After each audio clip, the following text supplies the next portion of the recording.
Ego na Gaciro TV Burundi tukaba twaramutse tugendera ishengero rirongowe na Prophete ngaha turi kumwe tugize iminsi tubona ibitangaza bikorwa ngaha mu Burundi byaba byo gusengera abantu bagakira ingwara zitandukanye zananiranye mu bitaro canke n'ahandi. Rero twarabibonye biradutangaza turiyumvira ati none ivyo bintu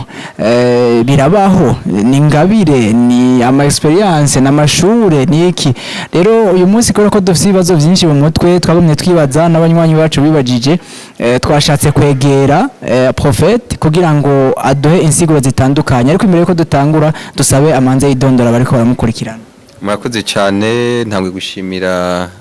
Agaciro TV kubona mwaje kutugendera Imana ibaha umugisha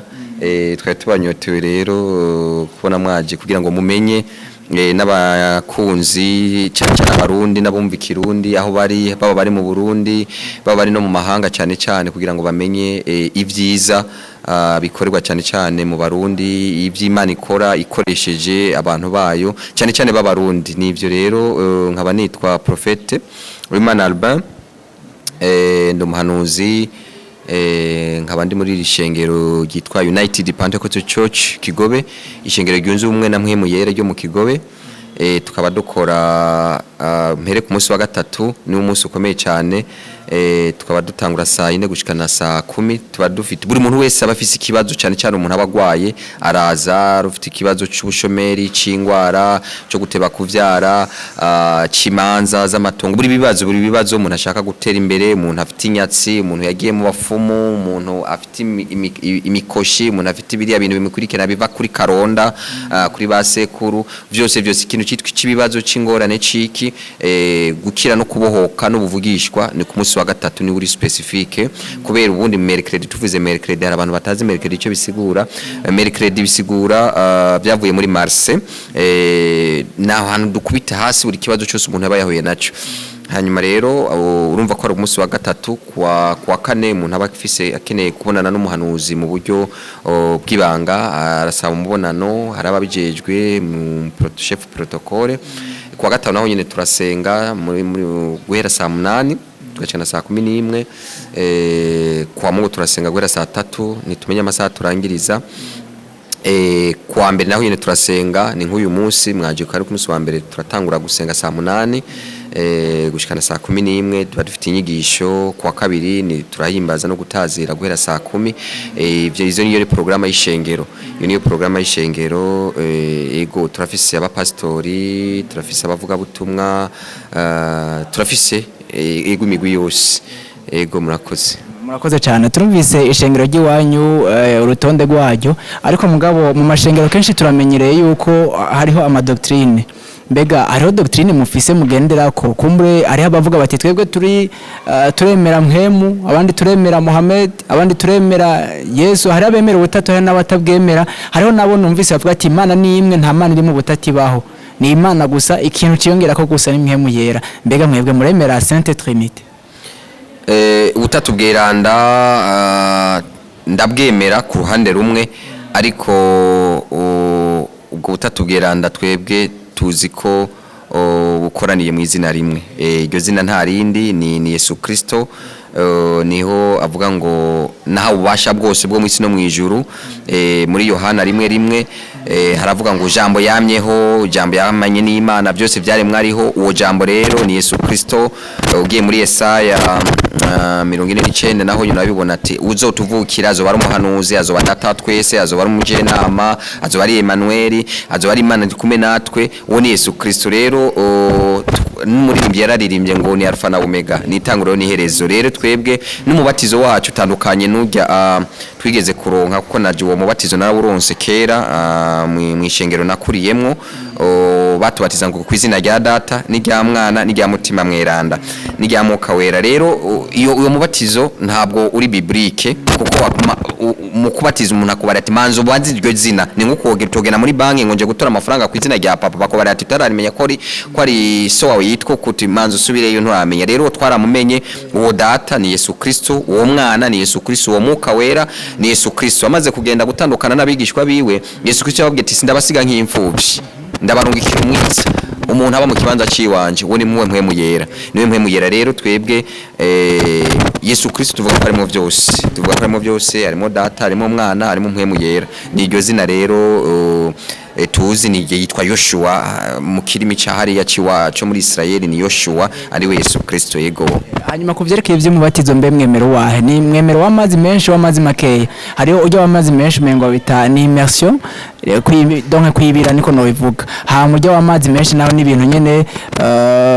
novuga symbolique mugabo witwa umubatizo nawe nyene mwemero w'amazi menshi canke mwemero w'amazi makeya. Murakoze biratandukanye hari abakora ibyo batazi hari umuntu gushira muri ayo mazi y'amazi menshi hama akakubara ngo ndakwatije mu izina rya data n'irya mwana rya mutima mweranda mu izina urumva ni ibintu bitaba bifashe twebwe rero twemera umubatizo w'amazi menshi tukabatiza ndakubatije mu izina rya Yesu Kristo umunyanazareti ego ntabwo tuvuga umubatizo wacu ngo tukubatije muri ayo mazi menshi ngo tuvuga ngo mu izina rya data n'irya mwana rya mutima mweranda kuko twararonse hishurirwa nta rindi zina ubatiza tubatiza mu izina rya Yesu Kristo umunyanazareti naho rero bitandukaniye n'ayandi mashengero n'abandi. Aho naho cangaruka nkagira amakenga gatoya ariko hari ukuntu hamwisi benshi baritwa ba Yesu je ndazi umuntu yitwa Jesus hariho nabitwa ba Jesus Marie none nta confusion haviba ati kumuri uwo Yesu ni wa Yesu nyene tuzi hariho ba Yesu benshi ngaha mwisi ariko mugabo uvuze Imana nta mana yindi hari Imana twandika avec majuscule Dieu l'Éternel numwe nukuvuga nta yindi mana ntabwo umengo harimo akantu koca kaba nka flou oya naho rero navuze ngo tubatiza mu izina rya Yesu Kristo umunyanazareti abo bitwa ba Jesus ntabo bita ngo Jesus Kristo Nazareti numwe donke ririsangije yego. Hanyuma ikindi naco narabonye cyane ibitangaza birakoreka kandi vyinshi kandi vyiza guhishura birahaba harabaho guhishurirwa ivy'ibihe hariho guhishurwa ivy'ibizoba mwaravuze yuko mwabonye uzoba president muragira iki mwana bivuga sinzi ko mwabibonye imbere bitaraba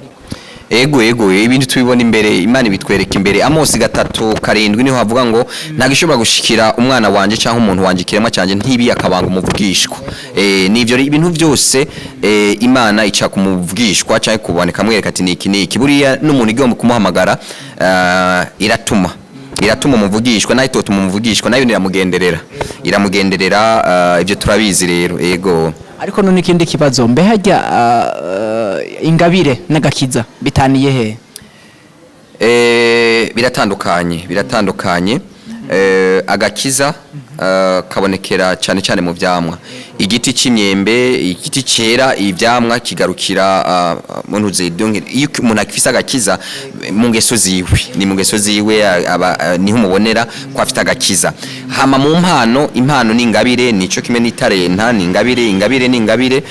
biratandukanye nko umuntu ashobora kuba ari umushoferi cyangwa umumekanisye ariko ikindi bitarimwe yego agakiza karatandukanye n'ingabire. Muhagaze cyane ko kiro mwebwe n'ingabire cyane n'agakiza muri iri shengero ry'iwanyu. Oya ni byose nivyo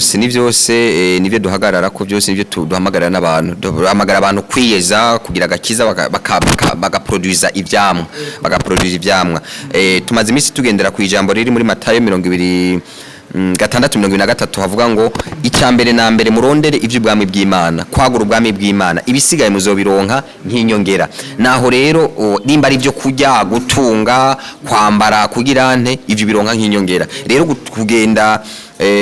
kurondera ivyamwa nuko nawe ufite ivyamwa hari ikintu twatanguye ihishurirwa twaronse ku itariki 20 z'ukwezi kurangiye tuzikizomara iminsi 60 turi umunyeshenga wa UPC umwe kuri 5 kuko hari imihamagara 5 abahanuzi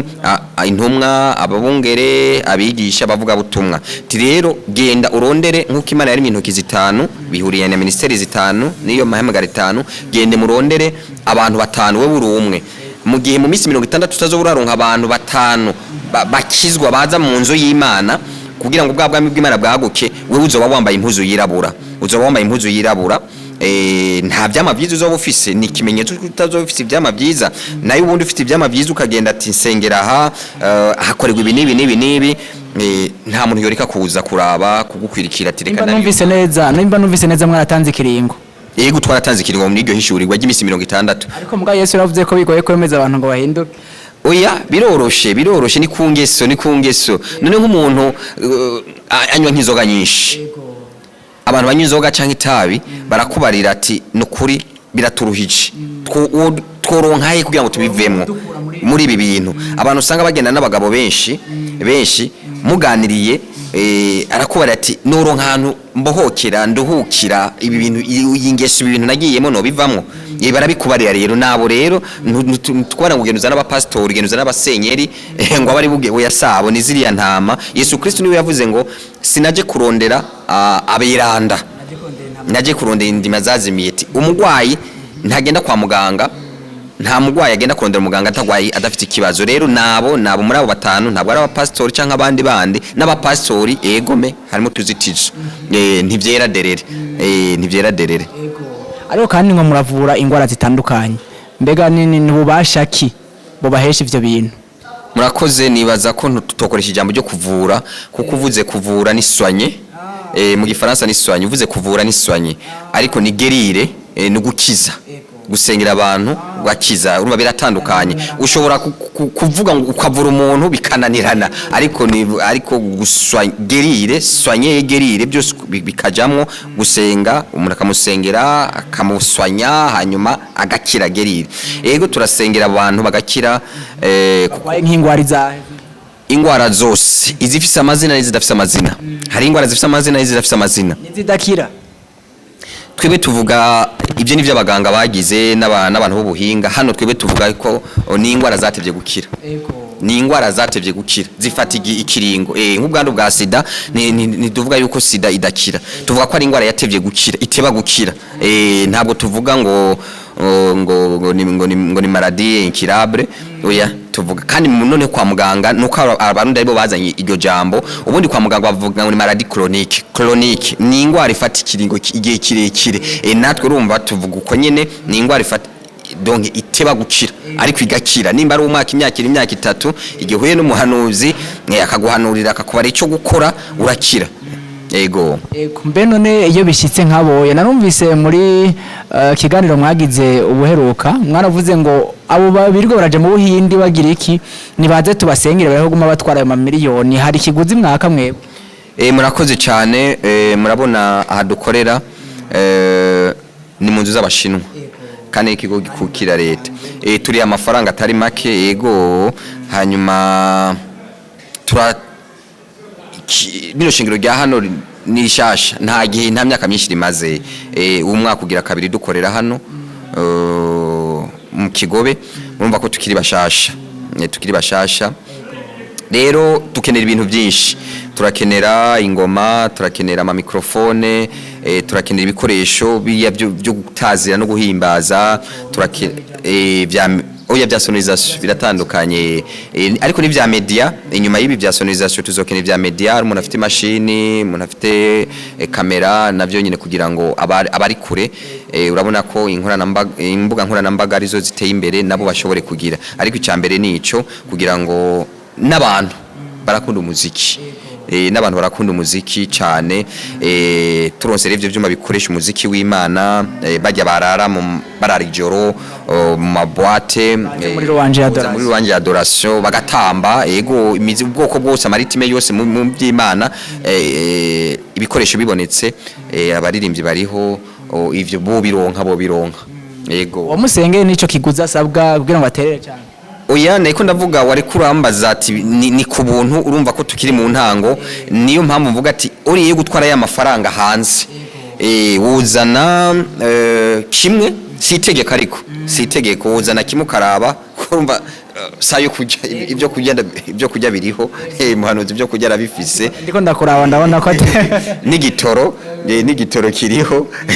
niyo mpamvu nakubara ati ibikenewe ni ibyo narwaye wiyumviye tiwaye ukagenda ukishura rwaye nta kibazo kuko ikintu ubukoreye Imana ni ikintu cyiza cyane wibuke ko Salomon yubakiye inzu y'Imana hari abantu rero cyane mvuge abakristo abiyitirira abakristo cyangwa abitwa abakristo bataramenya ntibazi ibintu uronkera mu mugisha ariko bene wacu basengera mu bamizirima n'abantu bazi kuronka imigisha kandi barayironka uzogenda ubaze buri misigiti yose uzosanga buri musigiti ari umuntu umwe yawubatse avuga ati jewe umugisha ndawukeneye jenyene reka nubakire isinagogo canke ingoro y'Imana ndi jenyene ntavyo gucanga rero kandi ukabona baratera imbere rero ahantu hose uzobona umusigiti uzosanga ari umuntu umwe yawubatse rero mu bakirisu rero ntibarabironka bo ashobora no kuba panza arondera inzu cyangwa arondera inzu zibiri zitatu mugabo gutangira roye ikintu gitoyi inzu y'Imana akibaza akabona ko ari ibintu birebire akibaza ko ari ibintu birebire rero turavuga tuti abantu bagomba kugenda mu Buhindi banurira amafaranga nibagumize kuri konti baze tubasengere kuko abo twagiye turaronka baba bayahirije mu Buhindi urumva bakaza yaheze bari no mu madeni ego ndibuka umudamu yitwa Berize bari mamaze kumubaga operation chirurgicale 15 yaragiye mu Buhindi aragenda mu Rwanda izindi operation zabereye no mu Burundi yaragwaye ingwara hafi imyaka 25 niwe ivyo byose bitubariye akatubarata amafaranga twatwaye mu Buhindi yabangana uko ari natwara mu Rwanda muri Kenya yabangana uko tiyagendana imituku nuko amaze kumusengera bari bamubwiye abaginekologe yuko igitereko ciwe ari futi turamusengera birahera ndamubwira icyo akora turakoresha serumu turafite serumu spirituelle turakoresha serumu iyo yaje gute mu buryo bw'impemu warayishuriwe canke ego naho twagiye kuvuga by'umuhamagaro ubundi je nahamagawe umuhamagaro naronse amajambo abiri ijambo rya mbere muri Ezekiel 37 Ezekiel yerekwa ku magufa hama kaba mazima ariho havuye hari ikiganiro gica kuri radio Buja FM iminsi kwa gatatu gwera mu gatondo 5 gushika 6 cyitwa imbaraga z'umuzuko inkomezi zo kuzuka ni je ndagikoresha naho iryo hishurirwa imbaraga z'umuzuko no kuva no kuzura ivyapfuye rero nimba Ezekiel yavuye ku magufa amazi imyaka 200 ku mpanda akaba mazima rero umuntu abona afite ikibazo kitarapfa ni ikintu cyoroshe cyane gose hama no muri Luka 4:18 timuka w'Imana ari kurinji mpemu yari ari kurinji kugira ngo mbwire abantu abakene ubutumwa bwiza rero umukenye cyakenye ni uwo munezero nayo mafaranga buri kintu cyose ubukenye ababoshwe ko babohowe naho rero niyo mihamagaro ibiri naronse nayo maverse naronse mu muhamagaro wiwanje ego nivyo rero sinaronse umuhamagaro kubwira ngo abantu ngo kubigisha amabwirizo 10 nivyo twashyize urutonde twabwiye ati umuntu atibuka amabwirizo 10 yose kandi akubiye mu rukundo tukayamwibutsa tukayamwigisha gusambana kirazira kwiba kirazira kubesha kirazira n'ibindi yego byose turabibabarira ariko umuhamagaro n'uyu kuzura ibyapfuye kuzura imitima yapfuye kuzura imibiri yapfuye byose yego ariko none umuntu aje gusengerwa ngaha ikintu cya mbere mu musaba niki ku munsi wa gatatu birakenegwa ko aje ku munsi wa gatatu umva ku wa gatatu ariho haza abantu bafite ibibazo ni byiza yuko yifata nka kujya agiye kwa muganga kuko hari igihe bikenegwa nkumva akeneye amavuta yayirayo asengeye urumva rero ntabwo mfite uruganda rukora aya mavuta naho mfite uruganda rukora aya mavuta yatuma ko muri Israel umengo niyari niyaba yavuye ariko ari ino yaraje ajya mu alimentation ajya nayo kujya nayo muri Israel tuyatuma tugira commande hama akadushikira buri kintu cyose specifique rero ukamubarira ati kuri iki kintu wafata aya mavuta ukayanwa iminsi 7 n'urugero hari gihe turonka iminsi 3 cyangwa iminsi 7 bivanye n'ukuntu turonse urutonde rwa mpemu yera nisho nako karo rero canke serum cyangwa karo yari hano niyo serum ego urayiriha kuko urumva iyo serum ariko ntayihuriye n'igiye kwa muganga iyo kwa muganga bayigutera amafaranga make n'ibihumbi 10 none mukoresha ama injection none serum twazi ko bayirondera serum yo mu buryo bw'umwuka ndakubarira serum yo kwa muganga bayiguteye n'ibihumbi 10 imwe rero twe serum yo mu mwuka usanga ari igihumbi canke ibihumbi 2 ibiciro ntabyo bimenya aba protocole je ndakora tigenda aba protocole bayiguhereza ego naho utawifise baragufasha ujya gwaye sida tegwa iki ujya gwaye sida mubyaro nkararonkamo amavuta yego nayirayo ndiko ndavuga nayira munamusiga canke oya kuvuga ngo kumusiga bivana n'umuntu abantu biba bitandukanye uraronka ry'uwo muntu agwaye sida ntarabatizwa atarabatizwa urumva bigaca bisaba yuko amanza akabatizwa kubera no kubatizwa uwo mubatizo w'iwacu nawe nyurakiza ego urakiza uba TikTok ntibarinda kwiga kuko namambona benshi barinda kwigisha twebwe ivyo bindi bivuga ngo byo kwiga ntibiri sipa biblique kubera mu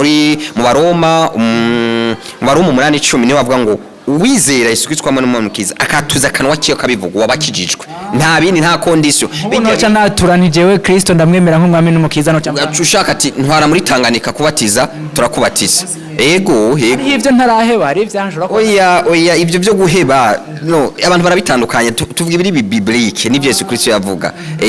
Yesu Kristo ariko arabatiza no guhera kuri Yohane Batista nta shuri bamanza kwiga ngo tumaze tukwigisha ibi oya ikintu cyambere ni ukwizera nivyo nimba wizera ibatisi niyo mpamvu havugana muri Bibiliya ngo dore ibimenyetso wanashaka ikimenyetso cyambere cyo kwizera cyo kumuntu yizera nuko abatizwa mu mazi menshi nicyo kimenyetso cyambere kuko Bibiliya iravuga ngo raba ibimenyetso bikurikira abizeye mu bigisha abantu abizera bakabatizwa abizeye bakabatizwa raba ibimenyetso bazokizwa raba ibimenyetso bizobakurikira yaba Sawuli amaze gufatwa na Yesu Kristo hari abantu benshi igibanga batarizi Sawuli amaze gufatwa guhiga abantu agafatwa ariko aragenda mu nzira i Damasiko akahuma amaso hanyuma akumva ijwi ti Sawuli kurampigira iki nibikiga mwami wanje ti nije uri kurahiga timbabarira ugenda rero aho ari kuraja hari umuntu muzohura ahura n'umuntu w'umutama umukozi w'Imana bahuye acaramusengera amusengera acarahumuka amaso imisi 3 hamaca abwo nyene acarabatizwa donc ikintu cyambere cyo umuntu agira cyo kuboka no gukira ibanga abantu batari bazi no kubatizwa mu mazi menshi kandi ukabatizwa twe tuvuga kubatizwa mu izina rya Yesu Kristo wa Nazareti turafise ababatijwe mu mayindi mazina ariko basuye mu ibatisimu nta cyakirimwo wenye naravyumva nibyo yizera twumva tumubatizo n'uyu akavyumva muri we turakubaza hari gihe umuntu akubaza ati wabatijwe mu izina wabatijwe gute akavuga ngo je sinzi kuno bambatije ngo ariko nzi ngo nabatijwe muri Tanganyika urumva nabyazire ubwuni wabwiza kubati none nka je ndibuka uwo patiri yambatije niba ko yabatije ngo kwizina naho naruruyoya ariko narabonye n'abandi mu nyuma babinzo yabaktivye ati kwizina rya ndakwatije mu izina rya data n'iryo mwana rya mutima mwerana urumva ndawuzi rero kumva ngo umukizwa ntazi nabonye nibariye babatiza n'ibintu bagira ntibaba bazi byari byo kuko umanza kumutegura tukubatiza mu izina tuvuga uko byanditse aha impamvu nizi tukakubarira inyigisho turi ku kiyaga turashobora guhora rimwe cyane kabiri ngaho ariko imbere yuko tukubatiza dusura tukakubarira ivyo turiko turakora tukabikubarira kugira ngo wumve nitwamara kugubatiza hari n'amazina mamwe tukubariye ati hindura iryo muka w'Imana kajyanka mpita bavuma nk'iryo dushaturi gukura ko toya iryo turagiye gukuye ko kujya Yabesi nawe yahinduriye amazina kujya Yakobo yahinduye akitwa Israeli witwa Jacques n'umuriganya n'umubeshi impamvu ko igisuma witwa Israeli ngo intonyotse yego nivyo rero maho turonka amahishurwa tugaca tuguhindura ayo mazina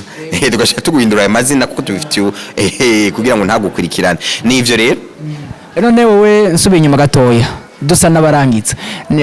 umubatizo plutôt umuhamagaro wawe mu kuronka nijwi ryaje riva mu ijuru canke c'était biblique urashobora kuba umuntu aryamye akavyuka agasoma Bibiliya canke akaba ariko aragenda kumva hishuriwe ijambo ryo muri Bible akarisoma gaca asanga bihuye n'ibiharimwo mbega nijwi ryaje riva ku Mana canke ni Bibiliya wasomye canke n'inzozi wagize nirihe hishurirwa ryakujeho kugira ngo kizwe murakoze si kugira nkizwe ahubwo ni kugira ngo ninjire muri uwo muhamagaro ubundi ijambo ry'Imana ryo dusanga muri Yeremiya ngo ukiri nkikumbira mu nda kwa mama wawe nari ndakuzi rero jewe kuva mvuka Imana yarizi ko nzo umuhanuzi kandi umuhanuzi w'amahanga ariko jewe ntabwo nari ndabizi hanyuma rero kugira ninjire muri uwo muhamagaro byaragoranye kuko byasabye yuko nca muri gereza muri prison nagirezwe icyaha canke cyakozwe hariho gushinjwe nari ndabize mu Kinyarwanda nubwo ntakunda gukoresha ururimi rutari rwanje kuko reka mvuge kugira iki kudenderezwa kwari kudenderezwa canke carico oya ni carico kuko iyo kiba cyose ne gufungwa amezi 4 namaze y'amezi 4 naho rero kuko nari narahejeje kwiga ivyigwa vya theology, amashuri ya theology nari nayahejeje, sinabona iyo bizova niyo biri. Hanyuma haza umuntu arambara ati wewe Imana yaguhamagariye muri ibi, tanga urusenge uzobona nihishurirwa. Ndatangura rero ndasenga, ndabona n'ukuntu ndonka rero ihishurirwa, iyo mpano kiravyuka, aba ukuntu bagize rementanye, ukuntu bakora inama, nabo bamfungishije. Watangiye guhishurirwa ku vyiwawe nyene? Yego ntabwo guhishurwa ivy'iwanje ukuntu byagenze, ariko maze gusohoka na gereza byaramfashije, ndarondera abo bantu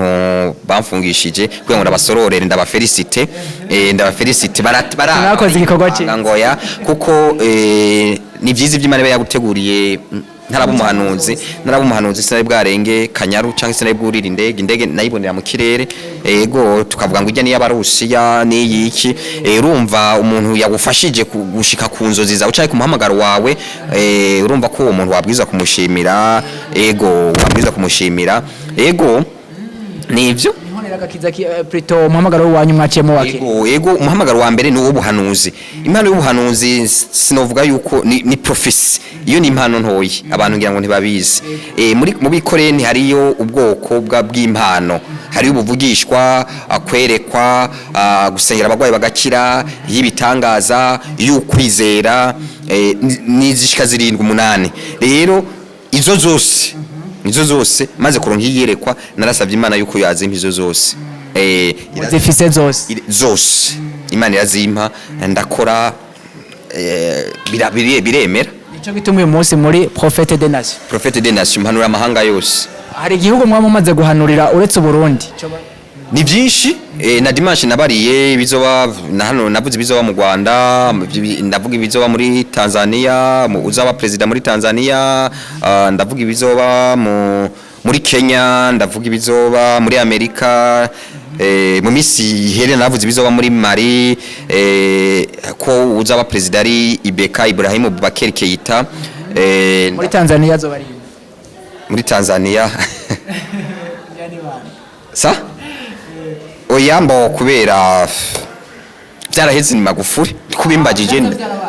byaraheze ndiko nabikubarira amatora azoba vuba ndabona ari vuba, ni vuba, hasigaye iminsi 40 ingahe. Amahitazi ni hariyo ntuzeye, hariyo ujya mugabo nindatwara yitwa Trump, ariko higanwa sinzi ni mu Republika umengo nimba atari mu Democrat. Bivuze kubera twegeranye Tanzania, ariko nabivuze dimanche nabivuze dimanche ucuza ukabaza abakirisi uti yavuze ko ari inde. Yego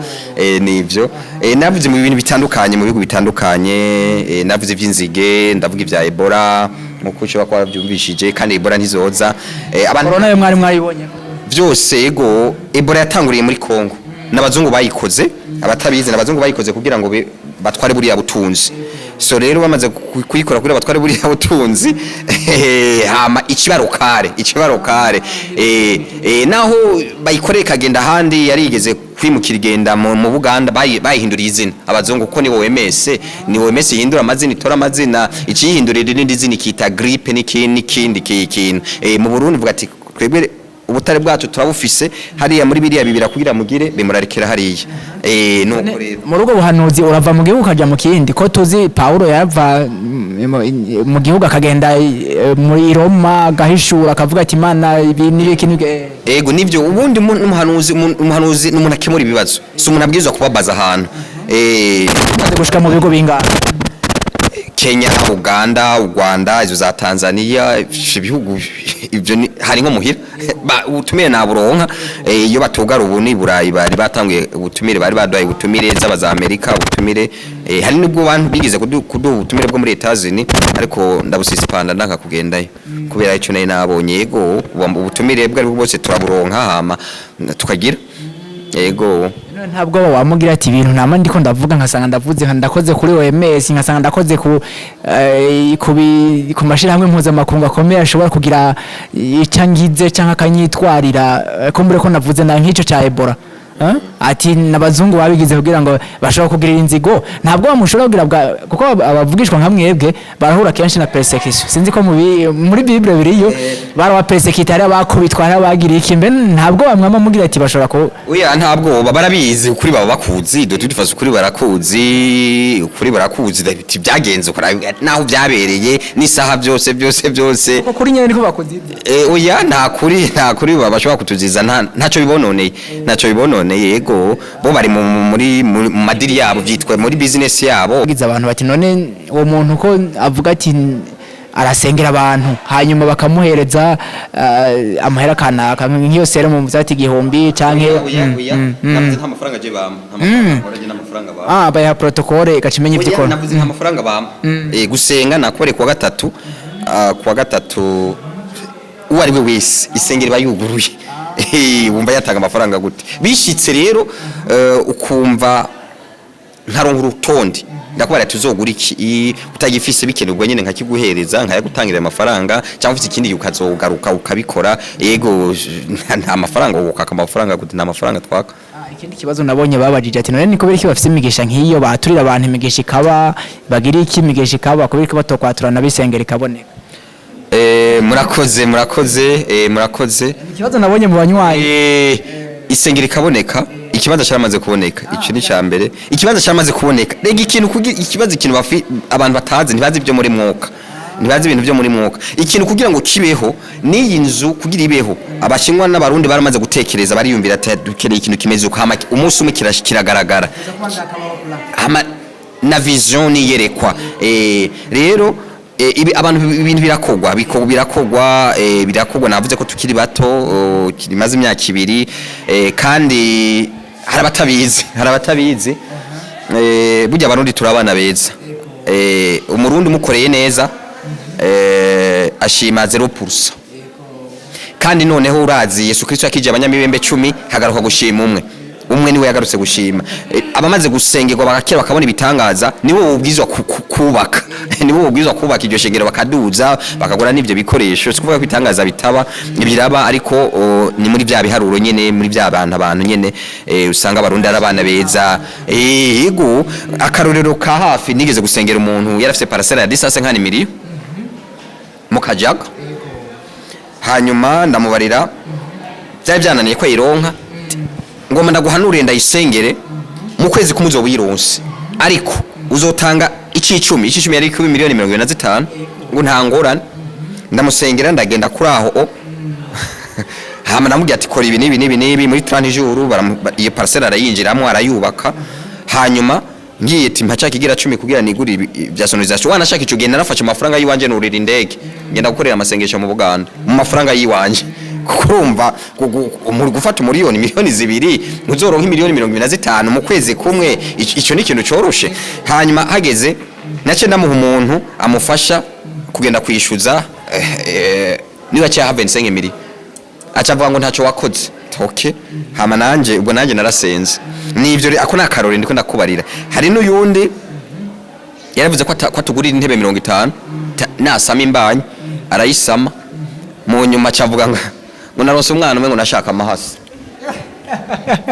kumbe musanze ntiyamaye amahasi unashaka amahasi ngo nta n'intebe nimwe ndikora gubururiro bw'abantu n'abantu mfite ubururiro bwinshi cyane nakware muri iyo myaka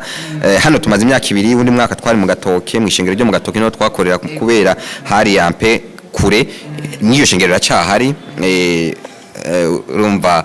ko tukiri bashasha ibitangazo bimaze gukoreka birakoreka byinshi cyane gose ku munsi ego ivyo abarose ubuzi by'amafaranga byinshi ibitangaza ni ibintu byibonekeza nti wabarika kugaruka kubera ko musanzwe hakora ibitangaza gusa gakiza katari sinzi ko bakiza baza abanyavyaha hanyuma mukabareka bakabandanya abanyavyaha ko nyene musanzwe agakiza biraryoshe ko umuntu akiri ingwara mugabo bamubwiye ubutumwa agakizwa niho na vya bikorwa camenya ati ndagiye kubikora agakiza gacaka mubwira ati kora ivyo turabibabarira ariko abantu ntubafata benshi baba bifite ibibazo nakubari haraza abantu batuvuye mu madini atandukanye abamizirimane abakatolika bambaye n'amashapure n'abandi bavuye mu madini atandukanye aba Yehova aba Adventiste so rero wewe ico yarafite ikibazo kandi Imana nkeka kukugirira neza ngo nuko nguri umukatolika ngo nuko uri umukyoya n'imvura iragwa ibira bose ababi n'abeza ntihore cureka kumusengera ngo nuko atemeye kuba umunyashengero ngo atemeye kugira ngo Imana yamukora ico gitangaza Imana yamukora ico gitangaza ego ariko cyane cyane abanyishengero bo bakorana dimanche niyo yindi minsi navuze bo bararonka byinshi urumva abana bo mu nzu cyo kibe nabo bariko bararengana uramyata abana bariko bararengana birondera bitangaza gusa nivyo n'ijambo ry'Imana rivuga yuko abagirirwa neza cyane cyane ari abana bo mu ngoro hanyuma rero ikindi rero gisa n'icyanyuma hari abaprofete benshi Paulo wasanga ariko akavuga kuri Timoteyo akavuga kuri ati we Timoteyo ndakwemera ndaguhanura ibiki n'ibiki akabahanura n'abandi akabavuga kakabemera aha mu Burundi hari abandi baprofete mwemera baba bafite ingabire nk'izo bashobora guhindura ibintu igihugu kigahinduka mu Burundi ni jeje nyene ndi prophète de nation nta wundi mu prophète ndumva nta gusa ndamumva Imana ntiramunyereka ngo hari umu prophète ngo uyu ngo amaze kugira ibi nibi oya hari umu prophète tuzi yitwa prophète Joshua yahoze ari umuririmbyi yitwa Sugujei warasengera abantu bagakira namambona niyo ariko arasenga ni nka bimwe nabona ngaho arafa pasi wanyu asengera abantu bakikubita hasi zijya nkomezi ziri muri we naza ko arizo zuba ziri no muri mwebwe oya kiraza kuvuga ibindi by'undi muntu cyo mvuga iby'iwanje nakubariye umubatizo iby'iwiwe ntabyo nzi ko abatiza mu izina rya Mwana rya Mwuka Wera kandi nakubariye naho yo abatiza ko so kuvuga yuko bidakora bivaye no kwizera kwiwe ariko je nakubariye mu rusengero rwa hano umurongo tugendera ko nivyo twemera nivyo tugirane urumva ntawo duhurira niyo mpamvu ntawo dusa turinike n'ibya hano n'ukuntu na programme y'ishengero nta hano uzoyisanga yego nta hano uzoyisanga niyo mpamvu ndamuzi ndamaze kubyumva iryo zina ndanahakorera ndamaze kwagira mugabo urumva kugira uvuge ngo umuntu uramuzi cyane nibiki mutari mu murongo umwe mutari mu ntuzeye imwe usanga warenza karimbi hari ivyo udashitse yego usanga ibyo umwibariza nawe ukumva ibyo wiwego mu ijambo ry'Imana hari hano handitse muri Matayo 24 ku murongo wa 11 havuga ngo kandi hazokwaduka abigira bavugishwa n'Imana benshi abigira bavugishwa n'Imana benshi bazimize benshi mbega none nikeke twereka umuvugishwa n'Imana muri iyi minsi kuko uyu munsi umengo abantu baratinya kuja mu masengera avuga ati naka ariko aravugishwa ni vya bindi vyanditse muri Bible yuko hazoza bavugishwa n'Imana batari bo bagira iki ugasanga arahanuye iki ntanuye kitazoba muribuka mu gihugu ngaha za 2010 yaje bavugishwa barazunguruka igihugu cyose bagenda baravuga ngo hazoba intambara amaraso ibiki aho bose harabaza bafite ama emotion ibiki bavugishwa n'amasantima ntibibe canke kumbure ngira ngo bishobora kuba vyarabitse kubangira ngo Imana yaragize ibyo navyo tuzi ariko reka nshingire ko bitabaye so ategwa bwavugishwa bw'ibinyoma kuko Bibiliya iravuga yuko ubuvugishwa ubwemera ruko bushitse mbega bo tuberekwe niki murakoze cyane ivyo uvuze byose harimo ukuri ni ukuri niyo mpamvu icambere nkunze kubarira abantu umuvugishwa umubonera ku vyamwa icyo ni cambere icya kabiri hari abantu biyitirira ibintu ko nyene ubundi umuvugishwa niki akora amakuru y'ijuru Imana igambira ijibi ikuvuze kwibi kandi uri umuhanuzi ukuze nka je ndi umuhanuzi akuze umenya no kuntu iyo message uyivuga ubundi umuhanuzi suwo gutabagura ahubwo no kunga Imana yohanura ngo ndaje kwica abantu akarorero Imana ishobora kumbarira ati genda ubarire naka agomba apfe urumva yanyirishije iryo banga n'umuhanuzi jewe ndagenda mubare atumva Imana imbariye yuko hari ikibazo kiri imbere gishobora no kuguhitana ukabura ubuzima rero reka dusenge ko uburi umuhanuzi ubuzi na modo pass akarorero wibuka Imana ko yatumye umuvugishwa tugenda ubarire umwami naka Hezekiya hanyuma kwagira apfe umumubarire hama aravuga ati no Mana ibuka ibi nibi Imana imyongira imyaka 15 rero hari ibintu abantu batazi yuko Imana ihindura ama decision Imana yahindura ama decision n'akarorero ndiko ndakubarira hari undi yari yapfuye yari tabita yari yapfuye Imana yari yamuhamagaye mugabo gusubira bakamusengera akasubira kuzuka numva ko yahinduye decision yarahinduye decision Lazaro yamaze gupfa Yesu Kristo kamuzura numva ko yari yahinduye decision nivyo rero hari abantu rero batabitahura akarorero maze iminsi turi mu masengesho tidusenge gushika muri December hariho ibintu bita imvure nyinshi shobora kugwa dusenge nimba yo kononye inzu 200 hagenda imwe hasambuka imwe kuko iyi mishobora kuba ari igwawe ariko uravyumva yabihishuye hazobibi imiyaga imiriro n'ibindi nkatwe hano turandashimira Imana ibiheruka kuba naye nabivuze twariko turasenga ati dusenga imiriro irikiraba kwisi yose si mu Burundi gusa no mu Burundi zoshi biheruka kuba by'isoko ryahiye hari isoko yari yagize ariko dushimira Imana ni kubera amasengesho y'abanyeshengero sinashitse ntabyo nzi nta makuru nzi ariko ntiyahijana kwijana ivyo rero tubikesha amasengesho ko twasenze ego uko byagenze kose tubishimira Imana nivyo rero hari nibindi twavuze imiyaga izoza nko guhera ku iteke 12 hazohara akayaga kenshi ndikubona bizofata nk'indwi zibiri umuntu rero acabwiza gufata precaution abwiza gufata precaution nimba ari bajya basakara inzu zabo zigire kugira ngo dusegeti ntigwe Imana yarabarigiye cano wati imvura izogwa ari nyinshi babarira abantu bakiri kunuko bavuga ati no reka twigumire muri ibi nibi ncabuje ko imvura ikwa ariko kandi hajya abantu turagoye nkaho uvuze ngo hazoye imiyaga uzoza ucumengo urafise abagenzi bo muri meteo ngo bamukorana bakubwiye ati igihe kanaka hazoba hari imiyaga oya kujuno ndakubariye ati biji ukoti maraduze 2 semaines une semaine bizomara turiko turabisengera ivyo sindabivuze ubu twabivuze imbere niko nakubariye twavuze ubuhanuzi bw'umwaka wose abanyeshenge ivyo by'imiro by'ibindi ntitubivuze umunsi ibi ivyuko turiko turasenga amafaranga aze twari tuzi ko 2020 ihungabana ibi bita recession wizeye ko namacha bimenya ihungabana ry'ubutunzi bihari kuvara nepase nabivuze kuvara nepase ego biriko biraba turasenga ariko Burundi ntibizadukora ko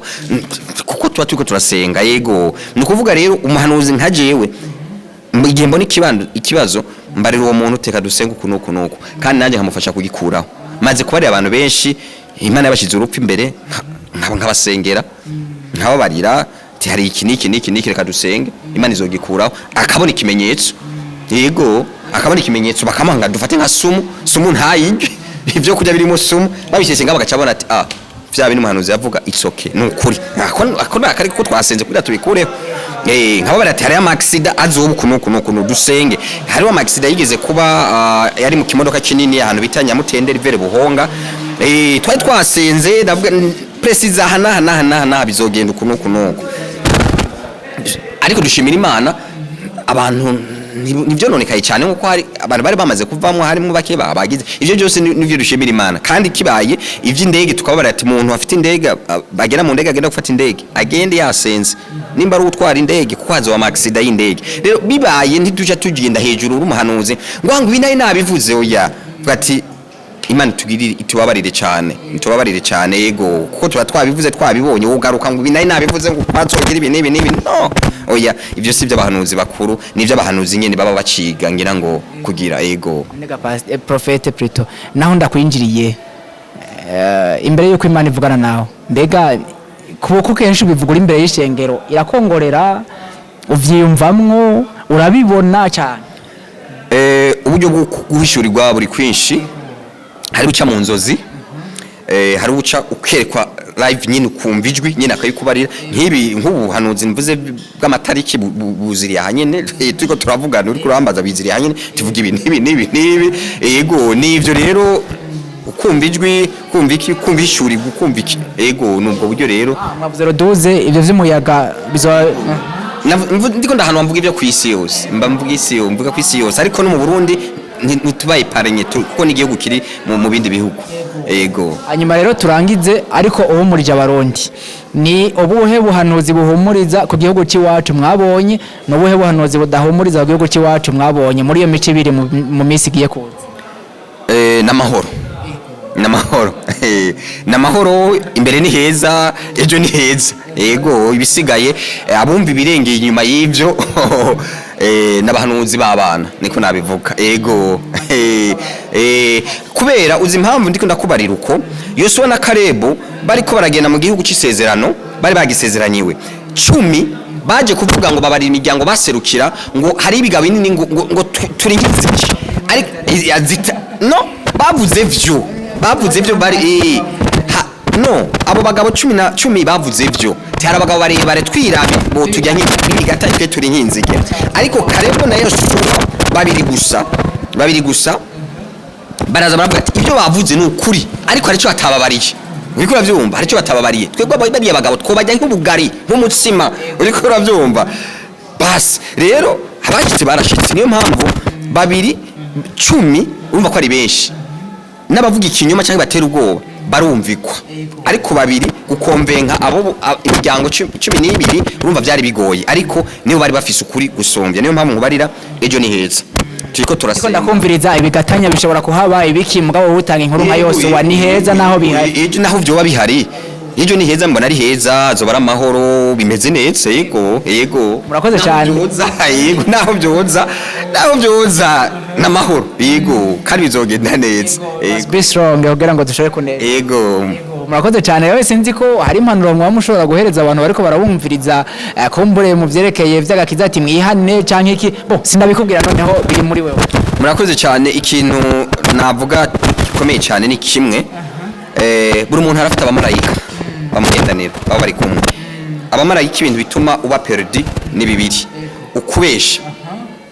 no gusa biriya bintu byo kugenda mu bagore benshi cyangwa mu bagabo benshi uriya mwuka wo kwirukanga uryamana n'abagabo abagore n'ibiki ni adultère yego nivyo rero abamarayika bawe sefini bamuvanye nivyo rero tugabahamagarira bahamenye cyane cyane bari hanze bashobora gukoresha WhatsApp plus 257 75 128 0 bashobora kuba bashaka guterera nk'ibyo dukeneye hari umuntu abashaka umugisha ati shaka kugura intebe nshaka kugira iki ego bo telefona iyo ni WhatsApp privé ni privé ntabwo ari ishengero iriho hari WhatsApp y'ishengero ni privé kugira ngo umurimo w'Imana ugire kuko turacyari hahandi ngo ubwa mbere na mbere mwitwararika iby'ubwami bw'Imana ibisigaye muzovyongerwa twebwe rero tuvuga ivy'isi gusa amazi inzuzi zamazigenda muri Tanganyika ariko Tanganyika ni guzura amageneration aragenda kera hariho imodoka zitwa vewe zamaze 30 izi zoba V8 après 30 zizoba zahavuye n'umuntu twebwe turemeza ko hava akagenda ku mpanda asavenda dufite amasezerano usengera hano abaho plus de 120 niyo masezerano amuntu numwe arapfa kuva mutangiye shengero nta numwe arapfa niyo masezerano dufise kuramba kuba imyaka 120 nk'iya Mose ko mugavyo ni mugihe Dawudi akora ivyaha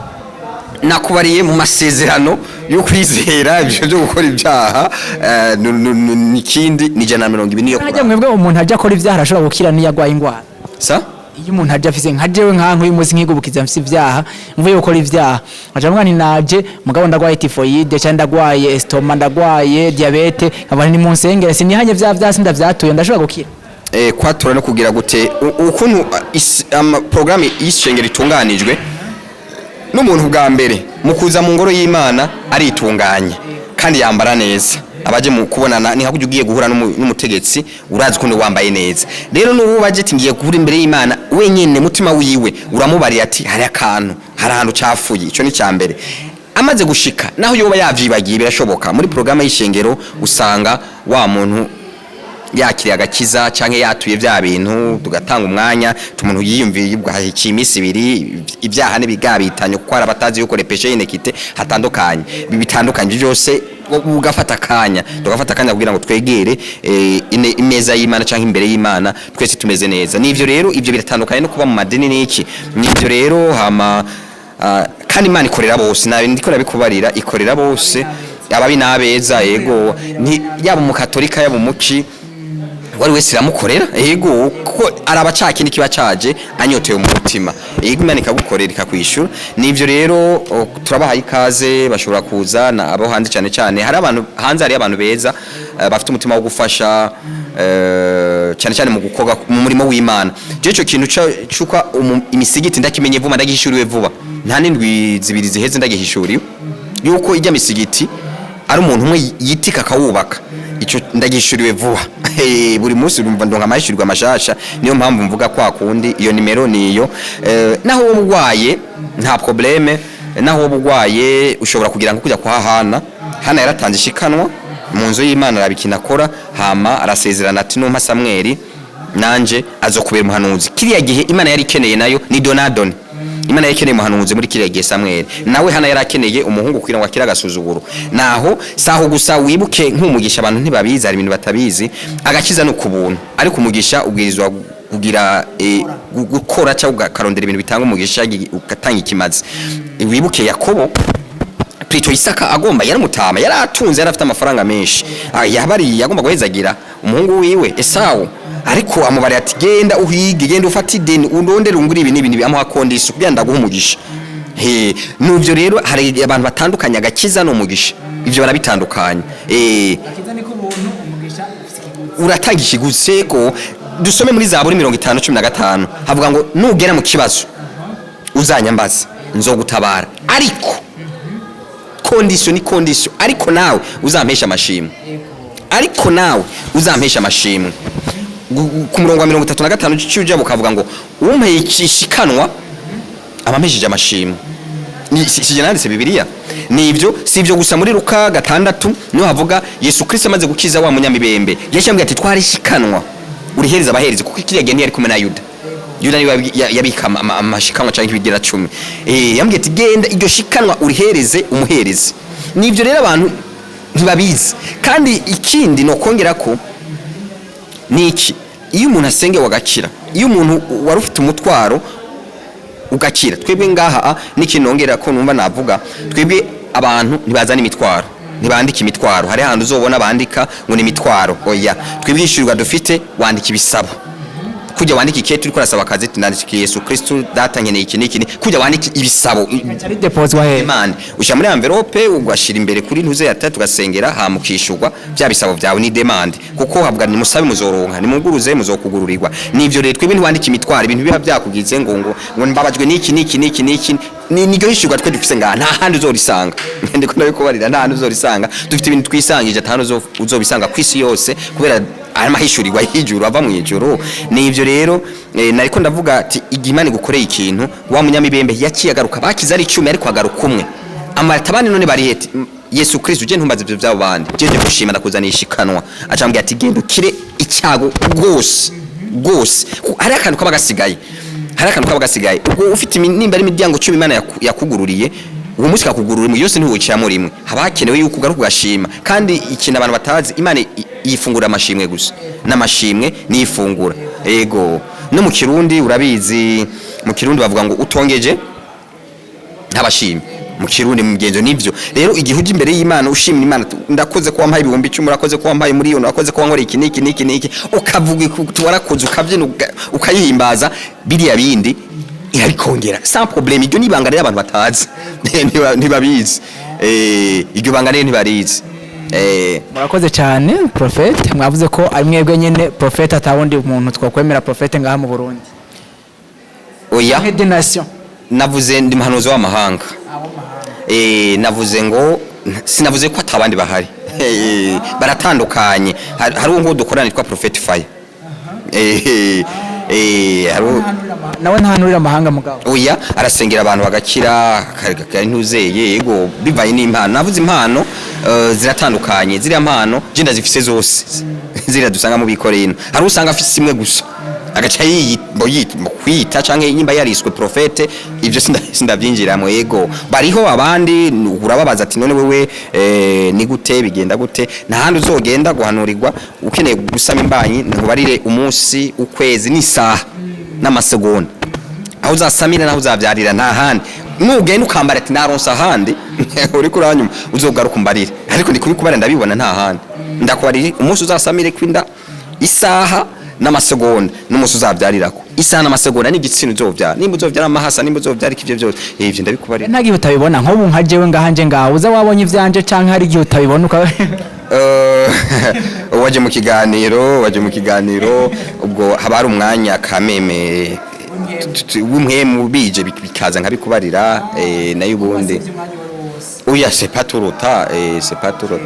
Murakoze cyane. Ego nashimiye abatwumviriza nabo ndabashimiye bakore partage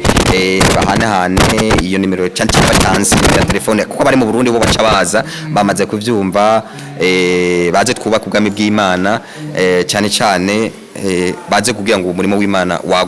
waguka tarabaza kurondera ibitangaza gusa ibitangaza zobironka ariko ni kugira ngo n'umurimo wa data waguke ego waguke. Murakoze cyane na Agaciro TV Burundi twagendeye Prophète ngaha de Nation Arben